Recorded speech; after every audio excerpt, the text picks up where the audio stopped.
Welcome back students.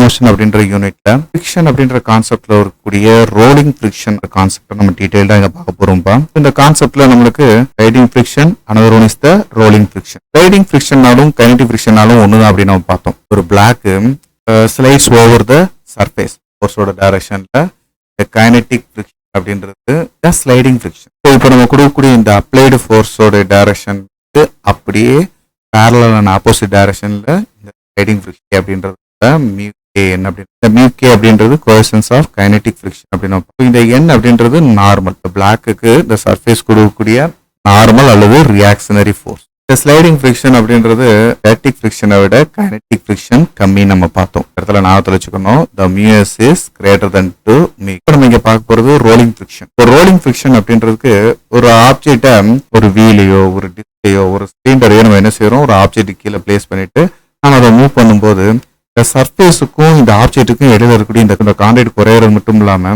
இந்த rolling ஆப்ஜெக்டோடைய contact point அப்படின்னு சொல்லக்கூடியது இந்த சர்ஃபேஸ்ல ஒரு ஸ்மால் பாயிண்ட் மட்டும் சொல்றாங்க பாருங்க.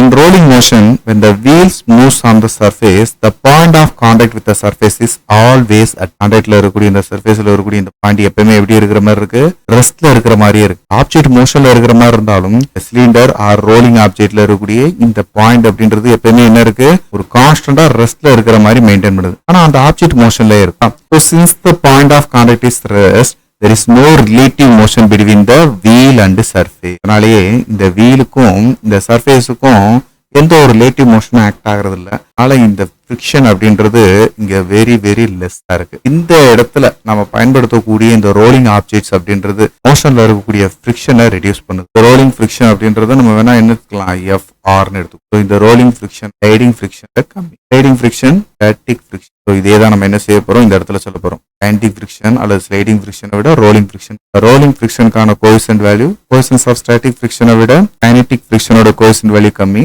அதை விட இந்த ரோலிங் கோஎஃபிஷியன்ட் வேல்யூ ரொம்ப கம்மியா இருக்கு. ரோலிங் ஃபிரிக்ஷன் அப்படின்னு பார்க்கும்போது ஒரு பியூர் ரோலிங் அப்படின்றது motion of the point of contact with the surface should be rest. இந்த கான்டாக்ட் சர்ஃபேஸ் வந்து எப்படி இருக்கிற மாதிரி இருக்கும், ரெஸ்ட்லயே இருக்கிற மாதிரி. But in practice not so. அப்படி இருக்கிறது கிடையாது. பார்க்கக்கூடிய எல்லா பொருட்களையுமே எலாஸ்டிக் நேச்சர் இருக்கிறதுனால due to the elastic nature of the surface at the point of contact there will be some deformation on the object at this point on the wheel or இடத்துல ஒரு point like இல்லாம எப்படி இருக்குது அப்படின்னு கேட்டோம்னா கொஞ்சம் பிளாட்டண்டா இருக்கு. ஏற்கனவே சொன்னது போல ஸ்டாட்டிக் ஃபிரிக்ஷனுக்கும் கைனடிக் ஃபிரிக்ஷனுக்கும் உள்ளது போல ஒரு ஆப்ஜெக்ட்ல ஆக்ட் பண்ணக்கூடிய டூ கைண்ட்ஸ் ஆஃப் ஃபோர்ஸ் அப்படின்றதுல நார்மல் அப்படின்றது அப்வர்ட் டைரக்ஷன்ல, டவுன்வர்ட் டைரக்ஷன்ல mg அப்படின்றது என்ன அப்படின்றதான் இந்த இடத்துல ஆக்ட் பண்ணக்கூடிய நார்மல் அல்லது ரியாக்ஷனரி ஃபோர்ஸ். ஏற்கனவே நம்ம பார்த்தது போலதான் இந்த இடத்துல ரோலிங் ஃபிரிக்ஷன் அப்படின்றதும் directly proportional to normal force. அதே நேரத்துல it is inversely proportional to rolling friction is inversely proportional to radius of the wheel. ஒரு ரேடியஸ் கூடிருச்சுன்னா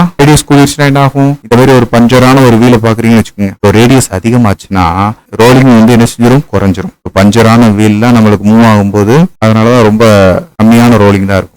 இது நல்லா ஏர் ஃபுல்லா இருக்கக்கூடிய ஒரு டயர்ல வந்து நம்மளுக்கு ரோலிங் வந்து அதிகமா இருக்கும்.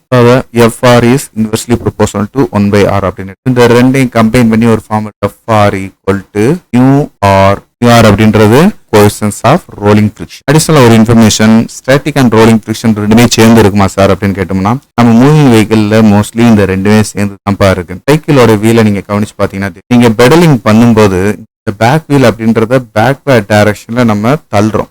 தள்ளும் போது அதுக்கான ஃபிரிக்ஷன் அப்படின்றது அதுக்கு ஆப்போசிட் அண்ட் பேரலல் டைரக்ஷன்ல ஃபார்வர்ட் டைரக்ஷன்ல ரியர் வீல் அப்படின்னு சொல்லக்கூடிய பேக் வீல் இருக்கு பாத்தீங்களா, அந்த பேக் வீல்ல நீங்க கொடுக்கக்கூடிய இந்த பெடலிங்க்கு பேக்வேர்ட் டைரக்ஷன்ல தான் இந்த வீலை நீங்க புஷ் பண்ணி தள்ளுறீங்க. ஃபார்வர்ட் டைரக்ஷன்ல ஃபிரிக்ஷன் இருக்கு. ஸோ அதே போல ஃப்ரண்ட் வீலை பாருங்களேன். இந்த ஃப்ரண்ட் வீல் அப்படின்றது இந்த பேக் வீலோட ஒரு ரிஜிட் பாடியோட என்ன செஞ்சிருக்கு, கனெக்ட் ஆயிருக்கு. நீங்க பெடல் பண்ணி இந்த பேக் வீலை பேக்வேர்ட் டைரக்ஷன்ல மூவ் பண்ணி இருந்தாலும் இதோடைய ஃபார்வர்டு மோஷன் நம்மளுக்கு இந்த ஃப்ரண்ட்ல இருக்கக்கூடிய வீலை வந்து என்ன செய்யுது, ஃபார்வர்ட் டைரக்ஷன் முன்னாடி நோக்கி தான் என்ன செய்யுது, மூவ் பண்ண செய்யுது. அதனால இந்த வீல்ல இருக்கக்கூடிய ஃபிரிக்ஷன் ஃபோர்ஸ் அப்படின்றது ஃப்ரண்ட் வீலோட ஃபிரிக்ஷன் ஃபோர்ஸ் அப்படின்றது பேக்வேர்ட் டைரக்ஷன்ல இருக்கும். இதை தான் இங்க சொல்லி இருக்கிறாங்க.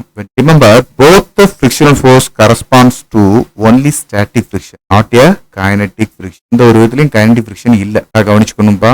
என்ன மட்டும் தான் இருக்கு, only static தான் இருக்கு. If the wheel slips then kinetic friction comes into effect. So in addition to static friction, the rolling friction also acts on both wheels, the backward. இருக்கக்கூடிய rolling friction அப்படின்றது அப்ப எப்படி இருக்கு, ரெண்டு வீல்லயுமே backward direction. Static friction தான் forward and backward directionல இருக்கு. ஆனா இருக்கக்கூடிய rolling friction அப்படின்றது வீல்லயுமே backward directionல தான். இது வரைக்கும் நம்ம friction எல்லாத்தையும் பார்த்தாச்சு. friction எப்படி reduce பண்றதுன்னு நெக்ஸ்ட் வீடியோல பார்ப்போம். Thank you. இந்த வீடியோ உங்க எல்லாருக்கும் பயனுள்ளதா இருக்கும்னு நான் நம்புறேன். உங்களுக்கு இது ரொம்ப ஈஸியா இருந்துச்சு அப்படின்னா மறக்காம லைக் பண்ணுங்க. நம்ம மிஸ்டர் பிசிக்ஸ் சேனலை சப்ஸ்கிரைப் பண்ணுங்க. உங்களுடைய நண்பர்களுக்கும் ஷேர் பண்ணுங்க. நம்மளுடைய தொடர்ந்து எல்லா வீடியோக்களும் உங்களுக்கு வரணும் அப்படின்னா நம்ம நோட்டிஃபிகேஷன்ல ஆல் அப்படின்ற ஆப்ஷனோட கிளிக் பண்ணுங்க. தேங்க்யூ.